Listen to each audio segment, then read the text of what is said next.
So things Stage 2 continuing RP1 to. load is complete.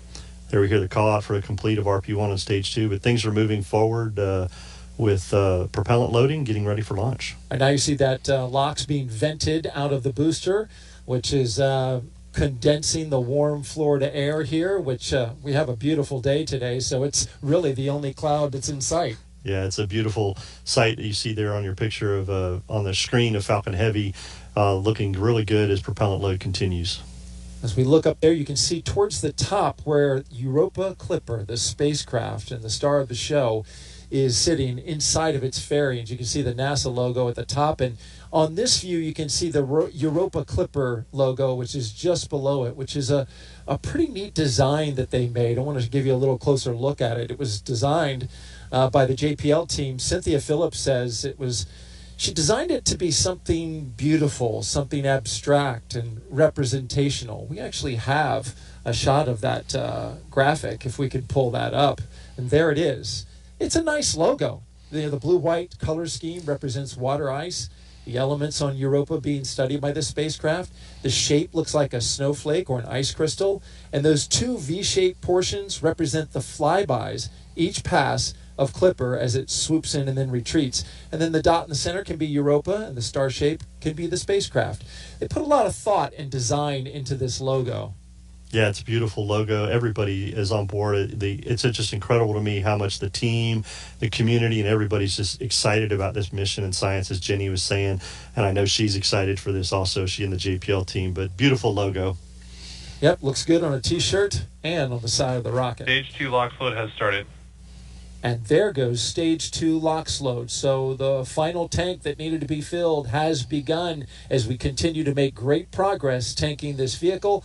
We'll send it back to Megan and Jenny. Great to hear that tanking's going well. All right, NASA's ambitious journey to Europa has inspired U.S. Poet Laureate Ada Limon to write In Praise of Mystery, a poem for Europa. It is such a powerful piece. Please check it out. In Praise of Mystery, a poem for Europa. Arching under the night sky, inky with black expansiveness, we point to the planets we know. We pin quick wishes on stars. From Earth, we read the sky as if it is an unerring book of the universe, expert and evident. Still, there are mysteries below.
There are mysteries below our sky.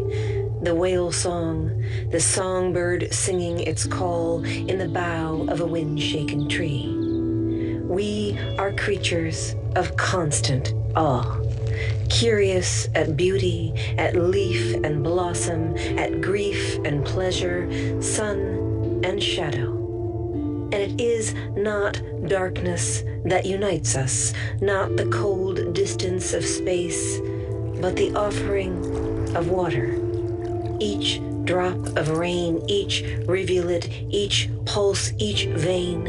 Oh, second moon, we too are made of water, of vast and beckoning seas. We too are made of wonders, of great and ordinary loves, of small invisible worlds, of a need to call out through the dark.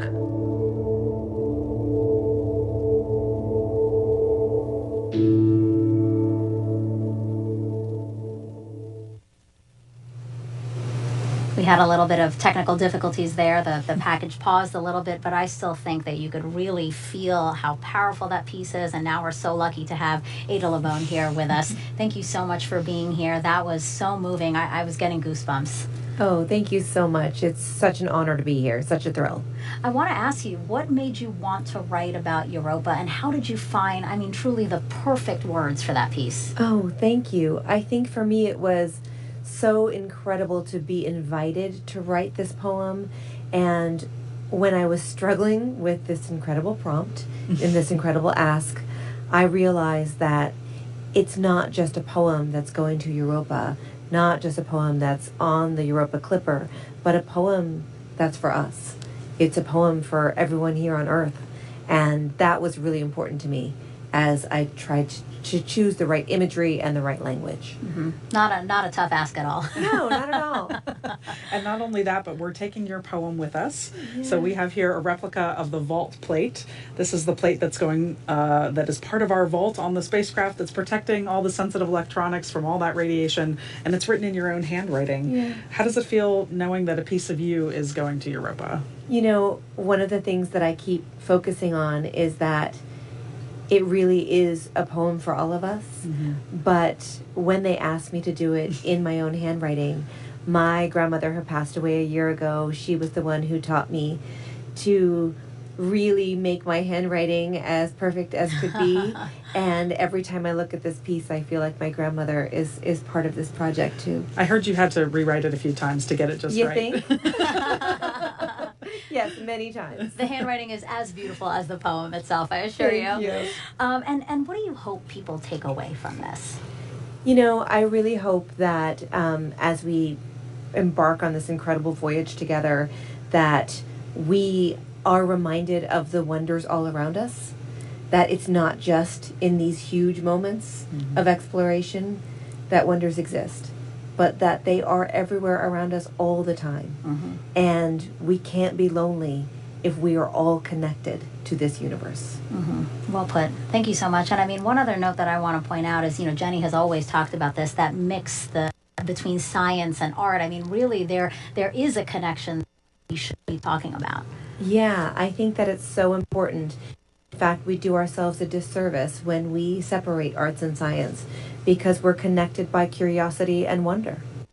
Perfect. You are so well spoken. I see why you're the U.S. Poet Laureate. Ada, thank you so much for being here. We really appreciate it. And thank you for the beautiful piece of poetry you gave us for this mission. Thank you. Thank you. It's been the honor of my life. Thank you. Thank you so much. If you are inspired, really, as Ada was, to write about our universe and you want to write your own poetry, the QR code on your screen now is going to take you to a space poetry writing activity brought to you by NASA JPL. All right, another check of the clock. We are now 11 minutes, 51 seconds and counting from liftoff. Jenny, let's squeeze in a few more NASA social questions. What do you think? Absolutely. I'm ready for them. Okay, let's pull the one up on the screen right now. This one is, how can we convert images to evidence of valid life and organisms? If it's proven, what are the next steps? Absolutely. So, you know, Europa Clipper is not a life detection mission, so we're not trying to prove that there is life there now. But what we are trying to do is characterize if this could be a habitable environment. And so, but even so, the images that we're going to get, we learn so much from images. Even just, you know, looking at a photograph of the surface tells us a lot about the geology, why the surface looks the way it does, you know, why it looks like that. That can tell us what's going on underneath that causes the surface to look that way. And so that tells us about the ocean. So there's a lot we can infer from even just looking at images of the surface. Yeah. I mean, considering that you're talking about this, let's actually pull up a picture now. So, you said earlier that prior missions sparked our interest in Europa. Well, this is a 2022 pic from the Juno spacecraft, taken from less than 310 miles above the moon's surface. And you see all those fractures. You know, that's what Jenny was talking about, fractures, the ridges, the bands that crisscross the moon's surface. I mean, from this image, that's how you guys discovered that maybe there is something happening underneath there. Absolutely. It's part of how we know that there is water underneath the ice. When you think about our moon is covered in craters, right? It's just pockmarked, and so many bodies in the solar system are that way as well. But Europa's surface is really different. There are some craters, but not very many, and that tells us that is a kind of a young surface, at least geologically speaking, and that begs the question of why. So, Right. that was one of the avenues of scientific questioning that we had that led us to believe that there was water underneath the ice. Right. So we know about Europa. Well, it is Jupiter's fourth largest moon and only slightly larger than our moon. It's really, really cold at Europa. Surface temperatures range from about minus 210 to minus 370 degrees Fahrenheit. Scientists estimate its ice shell is 10 to 15 miles thick. And because of all that ice, Europa is six times brighter. Power. And the spacecraft now on internal power. There is strong evidence of our ocean, of an ocean beneath that icy crust that could hold over twice the volume of Earth's oceans. And then Europa is Jupiter every 3.5 Earth days, with the same side always facing the planet. That is super fast. That is 3.5. Think about that for a second. 3.5 days to orbit Jupiter. That's so fast. Yeah. All right, and let's take a look at the launch countdown again. We are now 9 minutes and counting until Europa Clipper launches. And no issues to speak of right now. The weather conditions are fantastic. I mean, your screen right there. Jenny, how are you feeling? I am just absolutely buzzing. Feeling very enthusiastic, a little bit nostalgic, just so really excited to get Clipper up into space where it belongs. Yeah, I know this is super thrilling for you and the Clipper team, but this is also a huge moment for astrobiologists and really the scientific community at large. Absolutely. So astrobiology is kind of the study of how, life is distributed around the universe. RP1 load is complete. And so one of the things that was really exciting about Europa is that it's a place in our own solar system that could be habitable. And so this, going to Europa to see it means a lot for the astrobiology community and, of course, for humanity at large. Well, Jenny, here we go with the final moments of the launch countdown. Let's head over to Daryl and Mick. All right, thank you very much, ladies. And here at Hangar AE, we are continuing to monitor the launch countdown. And so far, we're at minutes and counting. We're listening to the launch teams. They are monitoring some temperature data coming from the second stage LOX line that goes to the engine there. They're gathering data. Keep an ear and an eye on that. So far, everything else looks tracked okay. Yeah, everything's proceeding forward with propellant load, and we did hear that stage one RP1 is complete on the three. PY1. So things are continuing to move forward there, and propellant loading will be finishing up here shortly as the team gets the vehicle ready. The team at JPL and California also on console for their space just shifted their spacecraft to internal power. Yeah, they started transitioning into internal power. We'll get full confirmation of that in about 2 minutes, but things are good to go, and things are looking good. Preparations for the spacecraft to move forward. Engine chill has started. There we hear the call for booster engine chill started on the 27 Merlin engines, getting ready for a liftoff at 12:06 p.m. today. T-minus 6 minutes and 45 seconds in counting for liftoff of SpaceX's Falcon Heavy rocket with NASA's Europa Clipper spacecraft. At the very top, it is a beautiful day here in Florida for launching a rocket. NYRP1 load is complete. As we wrap up loading the RP1 in the first stage boosters, we've just seen all three go completely filled. Now we await for all three of the LOX tanks inside the first stage booster to get to their full point. You can tell they're most of the way there. As you look on your screen there, you see the icy cold rocket condensing that Florida air. Yeah, the team's continuing to load second stage also with LOX, and we're getting very close. We can see on the telemetry here that the LOX load of the three boosters is getting near completion.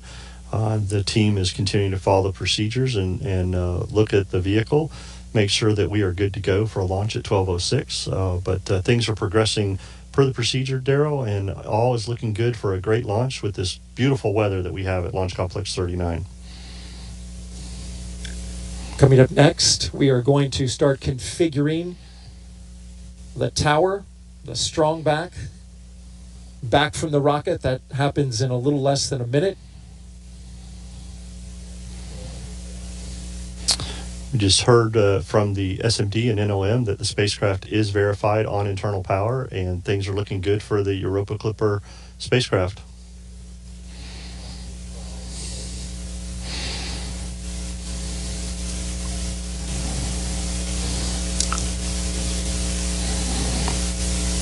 We're also listening to the launch teams as they discuss the data coming in that they're looking at for the rocket.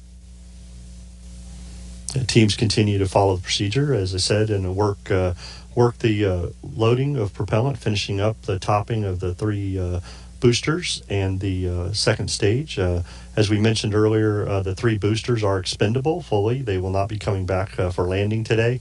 SpaceX is getting the team ready to launch this vehicle today. And you just heard the call out that the strong back is retracting.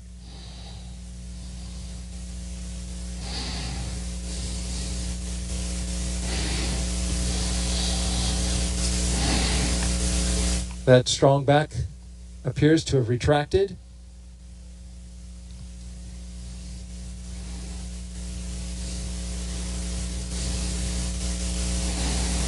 So we're getting some discussion on the nets regarding the second stage. NY LOX load is complete. As we just got completion of LOX load for the Y booster. We're looking for now the center core and the plus Y.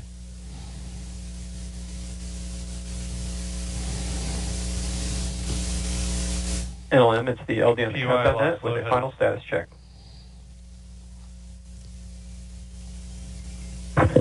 Yes, LD, this is NLM on countdown 1, NASA spacecraft, and the NASA team is go for launch pending resolution of the anomaly.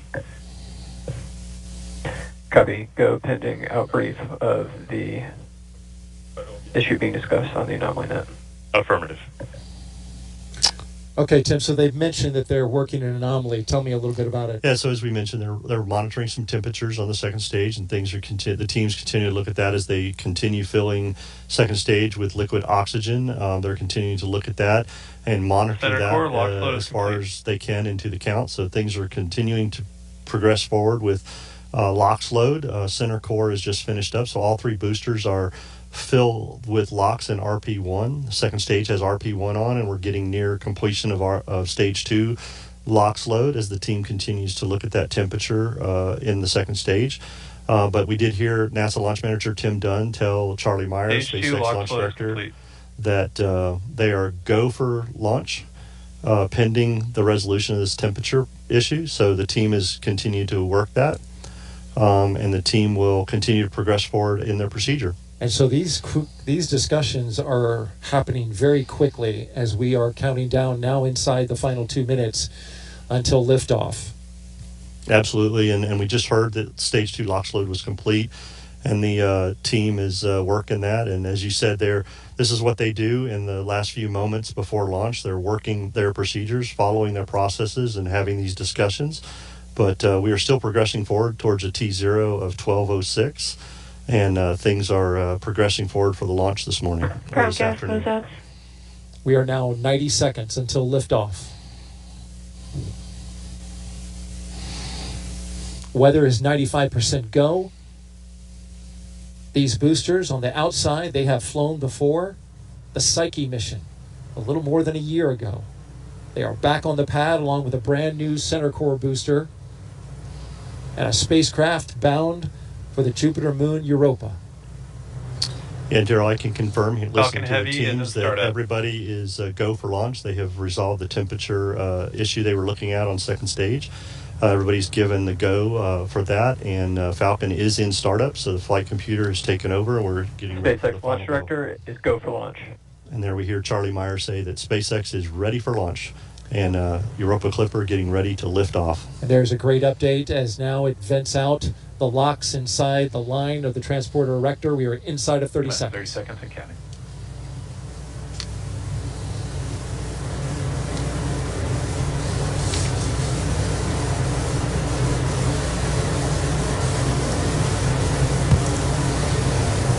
T-minus 15 seconds and counting. And here we go. 10, 9, 8, 7, 6, 5, 4, 3, 2, 1. Ignition. And liftoff. Liftoff of Falcon Heavy with Europa Clipper, unveiling the mysteries of an enormous ocean lurking beneath the icy crust of Jupiter's moon, Europa. Engine chamber pressures are nominal. See that the chamber pressures are nominal as we hear. All 27 Merlin engines look great. Rocket beginning to roll. Putting down 5.1 million pounds of thrust.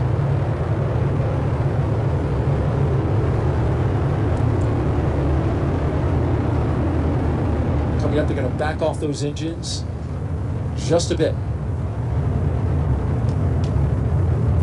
So we get ready to head into max Power and speed. telemetry nominal. We hear that power and telemetry on the vehicle are good there. Everything's looking really Falcon well. Heavy is supersonic. They have reduced power in the center core to get through max Q, maximum dynamic pressure on the launch vehicle. As we approach that, the two side boosters at full throttle. A beautiful shot there is our camera team. Max Q. Locking into the rocket on a clear blue sky. The view from the booster cam, back down on Earth. And there we heard the call for max Q. The vehicle is passing through maximum dynamic pressure. Next thing up in about 2 minutes will be booster engine cutoff, where we see the two side booster engines, all 18, shut down and get ready for booster separation. But the vehicle is performing very well. Looking at all the telemetry that we have, power and trajectory are nominal. We've been flying for just under 2 minutes so far. Everything looking good.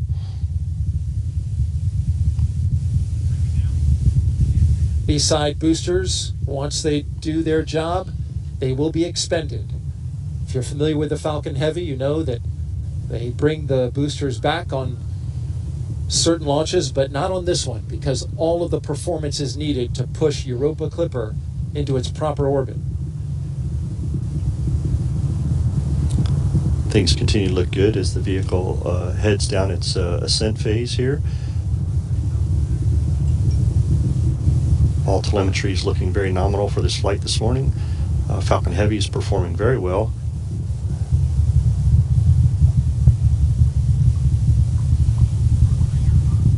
Now we're just about 30 seconds away from separating those side boosters. Their engines will cut off first, then they will separate. MVAC is chilling. Starting to chill down that MVAC-D engine in the second stage. And that's where we need to get the engine chilled to the proper temperatures before flowing liquid oxygen and RP1 into it. So they're conditioning the engine to make sure things are ready for when it's ready to start up. Stand by for booster separation. Booster engine cutoff. Side booster separation confirmed. And there they go. Those two boosters previously flown on Psyche. This will be their 6th flight. We thank you for their service this morning. They did a great job of getting Falcon Heavy and Europa Clipper on its way as the center core takes over and continues mission down its ascent. Things are looking really good in the telemetry. Power and trajectory look nominal, and chamber pressures on the 9 center core engines look really good. In just a little more than 20 seconds from now, we'll get the cutoff of the main engine on the center core booster that remains. 4 seconds after that, we will separate. Flying out over the Atlantic Ocean. There's a look from inside. There we see stage 1 Stage shutdown separation confirmed. and stage separation from the center core. Getting ready for MVAC startup, SES-1. We're getting some applause here in the Mission Directors Center, and there you see the MVAC-D engine lighting up. Next thing up in about 10 seconds will be fairing separation. NYPY FTS has saved. And the fairing has protected Europa Clipper on its ascent up into space, but once we get into space, we don't need that fairing anymore. Fairing there they go. separation confirmed. fairing has separated, and those will be recovered, Daryl, by SpaceX's own recovery ship, Go Cosmos. And there you see them falling away into space. That is the only part of this rocket that will be recovered. The glow of the MVAC-D engine as it performs its first burn here. This is about a 3-minute and 47-second burn. Things are looking great. Matter of fact, this is one of the shortest first burns that has been done on a Falcon Heavy by SpaceX, but it is required to get us into that parking orbit for that long coast that we have to get ready for the interplanetary trajectory that we're going to need to get Europa Clipper on its way that we heard Jenny talk about to get those Earth assist slingshots as it heads on its way for its mission. So things looking really good this morning with the performance of the Falcon Heavy. MVAC is performing well, and everything looks good thus far in today's mission. Usually those burns are the other way around, with a longer first burn and the shorter second burn, but in this case it is reversed. As we look at some crystal clear views of the MVAC-D engine, the stage 2 that's carrying Europa Clipper, orbital light is shining both on the spacecraft, the second stage, and on planet Earth. Center core FPS has saved. There we've heard that the flight termination system on the center core has been saved as it heads back to splash down. Things are looking good. I can tell you, Daryl, we had a beautiful weather day for launch, and as we're looking at MVAC flying in space with Europa Clipper, it is such a gorgeous view with Earth behind it, and so we could not have had a better day for a mission launch today. No doubt about it, Mick. It was simply gorgeous. We had a hurricane a week ago, but after that pushed out, it brought us in its wake near perfect weather for launch. And now we're into space, dealing with the harsh conditions up there. Stage 2 FTS is saved. Stage 2 has made its way into space far enough away for us to be able to safe the flight termination system from a safety perspective. We're about a minute away from second stage engine cutoff as we'll see the MVAC-D shut down and get ready for a long coast, getting Europa Clipper into that parking orbit and on its way for the next firing that we will have, the second stage, number 2, to get it into that interplanetary transfer orbit that we need to get Europa Clipper started. So things looking very well this morning. We're about 30 seconds from that stage engine cutoff, which we refer to as SECO 1. That's right. We'll get into guidance. Getting to that coast phase. These views brought to you, of course, by ground stations across the track that are pulling in the high resolution data from the cameras. Burn looking good, just a few seconds away from cutting off from that first burn.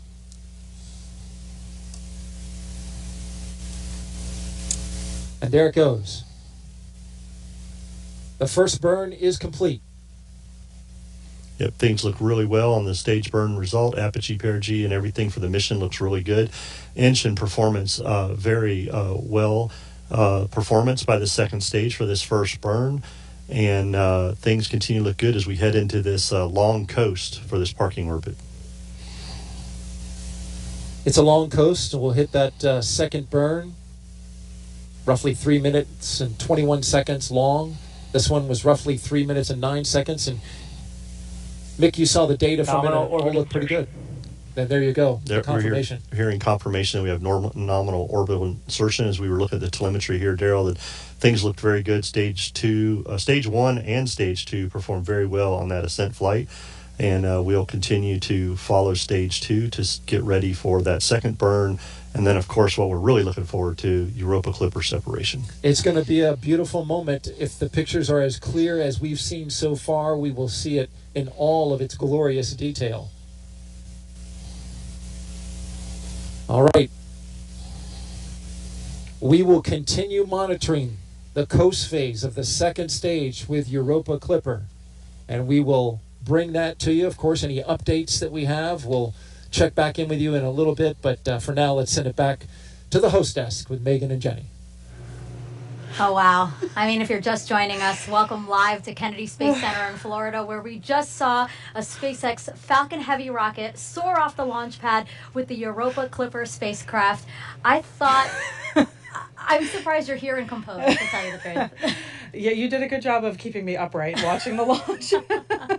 Yeah, how are you feeling? How was it to see that and feel that too? I mean, that was honestly one of the loudest and most powerful rocket launches that I've personally felt here on the Cape. It was very emotional in a good way, right? Just kind of overwhelming with just the awe of it, and that it's finally going up into space, and just I feel almost at a loss for words. Yeah, I know. She was like, I am sobbing. She just kept saying, I am sobbing. I am sobbing. But everybody can understand that, right? I mean, and this is one of my favorite parts of being part of the broadcast, because I do get to watch it with the co-host, and really this is so much of your life that you're seeing culminate in a rocket launch. It is. It's a huge, again, it's almost indescribable, just the amount of time and effort and all the people involved that got us to here, and to witness that moment is just unlike anything I can describe.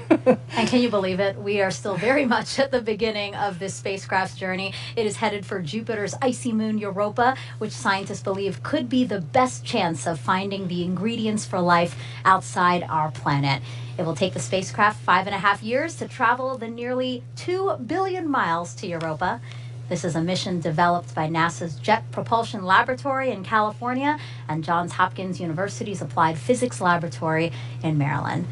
Now, Jenny, why does the team think that Europa is the best chance of finding those ingredients for life as we know it? Yeah, on this planet, everywhere we find water, we find life. And so, that we think that there's this massive ocean of water underneath the ice on Europa is just, how could you resist, So we think that Europa has that water. That's one of the key ingredients for life, along with the chemistry and the energy and the time. It's been kind of simmering away for a long time. Sure. It's a great place to go explore. And how exciting would it be, right, if we could verify that there are the makings of life as we know it on Europa. So let's dig into the science that is going to make this possible. We have several ocean worlds in our solar system. And by exploring Europa, we're getting a taste of what these ocean worlds are like. Europa probably has beneath its icy surface a global ocean of water. We think there are thermal vents in this vast subsurface ocean. There may be primitive organisms there, similar to the original primitive organisms on Earth from which we all evolved. I just love Europa's surface. I think it's one of the most complex surfaces in our solar system. Typically, when you look at another planetary surface, it's covered with craters, just like our moon. There are shockingly few impact craters. So that means something is going on to erase the craters, just like happens here on Earth, and on Earth we call that geology. One of the key questions right now that we have about Europa is whether or not there is plume activity. Plumes are one way that you can definitely get ocean material to the surface. We really need a spacecraft in the system that's watching Europa to see when those plumes are happening, if they're happening. Europa Clipper is orbiting Jupiter, and it's performing 49 flybys of Europa. Each time we make a flyby, we turn on all of the instruments at once. Most of us know about cameras because that's what our eyes see, but there is a whole slew of other instruments on board Europa Clipper that expands our vision. We have 4 different instruments that we're really using to take images of Europa's surface. We have the visible wavelength, the near infrared, the far infrared, and the UV, the ultraviolet. We're hoping to see evidence of change, new cracks, new surface colors that indicate different materials maybe have moved around or come up from the subsurface. We have an instrument that can sniff the very thin atmosphere, the gases, and determine the composition with extreme precision. And we have another instrument that can tell us the composition of dust particles. We have a magnetometer and a plasma instrument that are going to be studying that magnetosphere environment that Europa is sitting in and Jupiter's magnetosphere environment. The magnetic field of Europa, in turn, can tell us about the properties of the ocean. How thick is it, and how salty is it? And then we have this novel ice-penetrating radar that will try to get below the ice shell. last but not least, we have a gravity experiment using the communication system of the spacecraft. And from that, we can get essentially a map of the gravity field. We can get the shape, understand, what's underneath, maybe even get some information on the depth of the ocean. It's really a sophisticated payload. The pictures that we are going to get back are going to be just fantastic. The legacy of Europa Clipper will be just a treasure trove of knowledge about this world. Just to find an environment that is similar to the one from which life arose on Earth would really be groundbreaking. It would be awesome. We don't know if Earth is the only place that life got started, or if it's really common. And a really important way to get at that is to understand, is there life elsewhere in our solar system?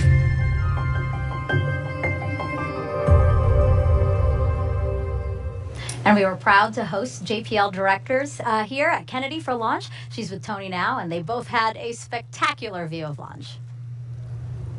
That's right, Megan. What a spectacular sight indeed. And like you mentioned, we have a very special guest with us, JPL Director Lori Leshin. Lori, congratulations first off on what a beautiful launch and now an exciting mission ahead. What a great day. We're so excited. Thanks to SpaceX for the fabulous ride.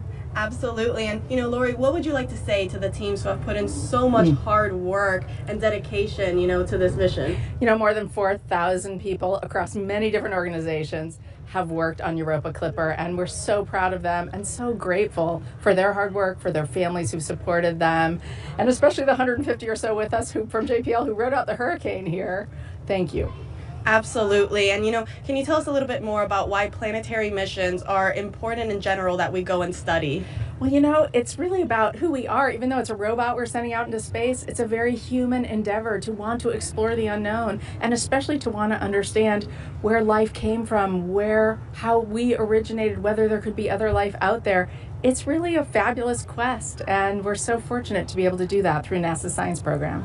Definitely. And, can you tell us a little bit more about the Europa Clipper vault plate and why teams decided to include one? The vault plate is so wonderful. It builds on a great history. People know about the Voyager Golden Record, which carried messages from Earth into deep space. It's kind of following in that tradition, and to have a special poem written by Ada Limon, the U.S. Poet Laureate, we're over the moon, over Europa, about being able to carry her words with us and to carry 2.6 million names of Earthlings with us as we go explore Europa. Absolutely, a lot of special mementos on there indeed. Now that launch has occurred, what are some of those key milestones that the teams are going to be looking out for on its way, on Europa's way to Jupiter?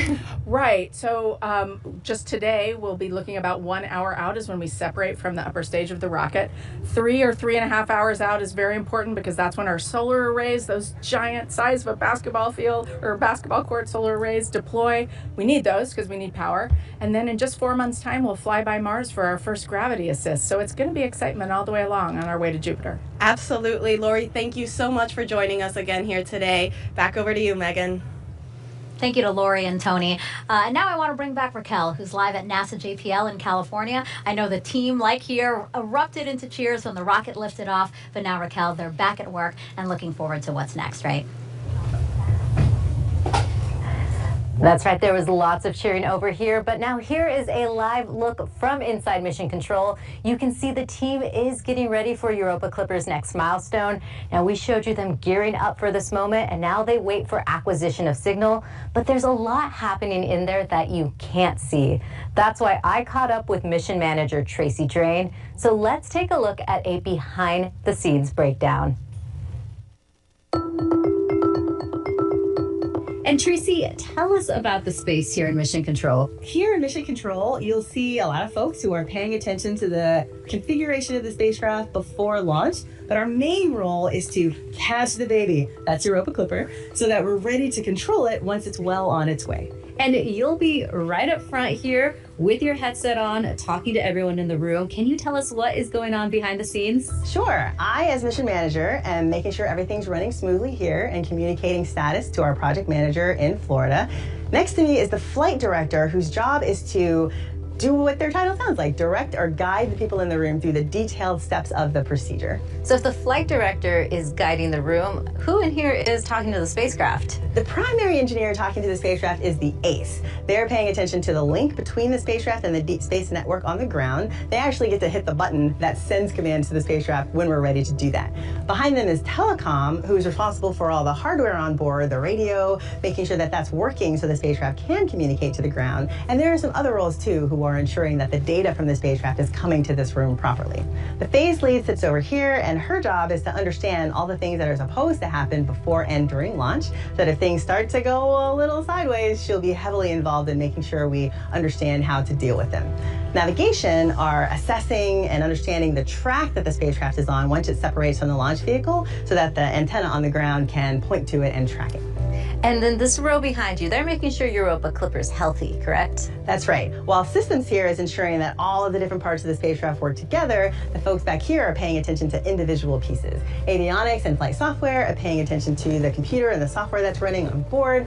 Fault protection is ensuring that if something ran on board in response to a problem, we understand what that is. Power is ensuring things like the solar array and the battery are producing enough energy for the spacecraft.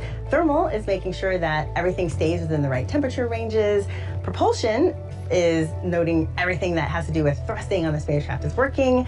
Then guidance, navigation, and control and motion behavior are ensuring the spacecraft is pointed in the right direction and moving the way that it should. And there's a special role here too, the test bed. Can you tell us a little bit more about that? Yeah, the test bed is a set of hardware and software components in another room that we have 2 of them set up like a simulation of the spacecraft, so that if things go a little bit off kilter, then we can use them to troubleshoot what's going on. And there's one more thing I'd like to ask you about. There is a tradition here at JPL that involves some snacks. Could you tell us more about this? That's right. These are the Lucky Peanuts. And as the story goes, back in the 60s, an engineer was handing out peanuts during a launch just to ease the tension in the room. That one went really well, and so now, as our tradition is, we have Lucky Peanuts with every major event. Lucky Peanuts! Thank you so much, Tracy. Absolutely, it's my pleasure. Thanks for having me.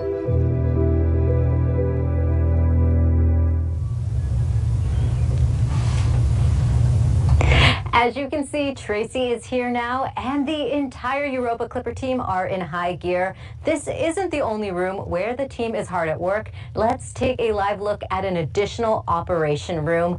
This is where an overflow of the team is working during and after launch. Megan, back to you.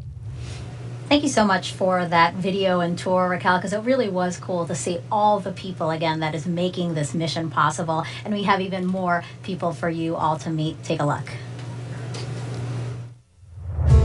Humans can be pretty smart, and we do discover a lot of great things, but there is still so much that we don't know. This is like one of the most exciting times to be working in space. I feel very fortunate and privileged to be supporting this mission. The Europa Clipper is NASA's flagship mission to explore a moon of Jupiter called Europa. Here's our Europa Clipper spacecraft being built. How do you build a spacecraft to go visit a world that exists inside of this extreme environment? What we're looking for is what's underneath the surface. My name is Valeria Salazar, and I help put together all the hundreds of different components that make up Europa Clipper. My name is Andres Rivera. My name is Jenny Kampmeyer. My name is Sarah Elizabeth McCandless, and I am an interplanetary navigator. I'm Deepak Srinivasan, and I work to make sure that we can communicate with the Europa Clipper spacecraft. And making sure that Europa Clipper makes its way to Jupiter safely. I work on Europa Clipper, helping science fiction become science reality. We're going to Europa to determine whether we have favorable conditions for life. Here on Earth, no matter what environment you're in, wherever there's water, we found life. We're going to investigate all those ingredients that we think have led to life as a whole. But to actually do that, a lot of engineering has to happen. There's no one person that is responsible for getting this spacecraft built, for designing our science campaigns. I'm helping enable solar system exploration, helping to enable exploration of the universe. We're doing some really humanity-changing science. It's a hard journey to get here. It felt like an impossible dream. For me personally, being an immigrant, I never really imagined that I would have the opportunity to participate in something like this. Just seeing it up here and knowing that it's going to be up in space, it's pretty humbling. Seeing it from its infancy to actual realized hardware, to get that on its journey to Europa, it's just going to be a wonderful feeling. It's been very motivating to see that a part of me will go to Jupiter. I'm contributing this tiny part of something that's going to help us understand better about our universe. We're going to be exploring literally the frontiers of life. Who knows what mission today is going to be that inspiration for the next generation. That's such an honor to be a part of.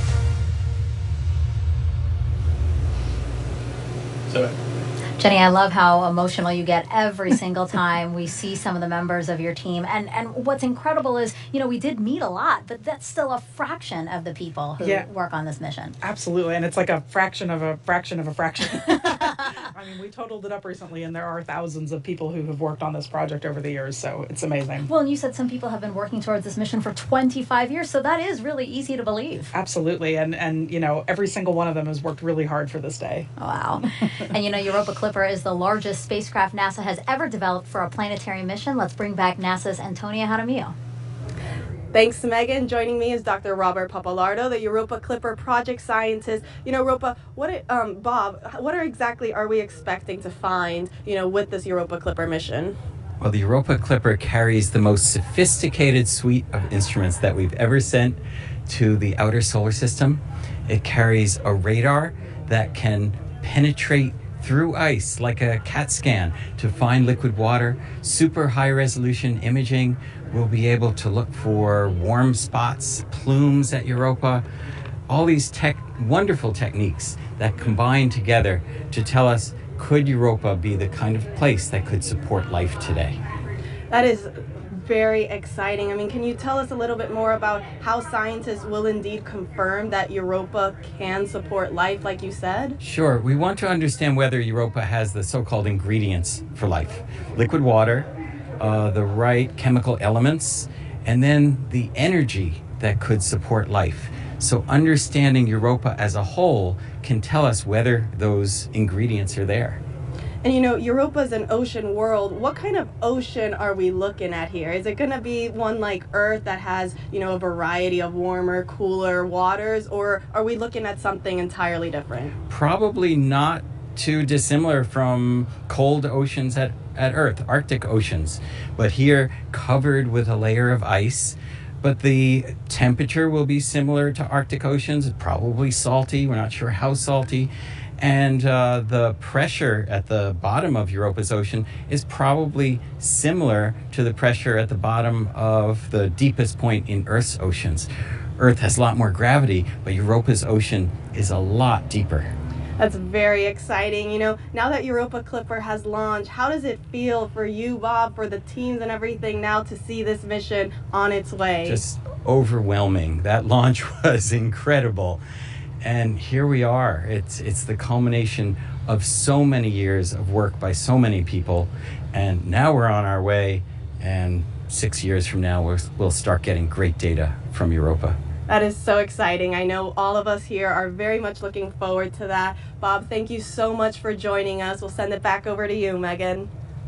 And actually, Jenny, you and I were just talking. Bob is one of those people who has been working on this for 25 years. 25 years, right? And this is really kind of I know how much this moment means to him to finally get here.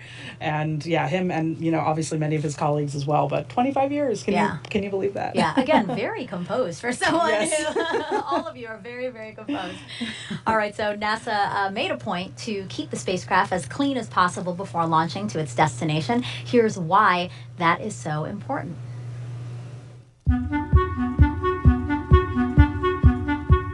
I have the coolest job on Europa.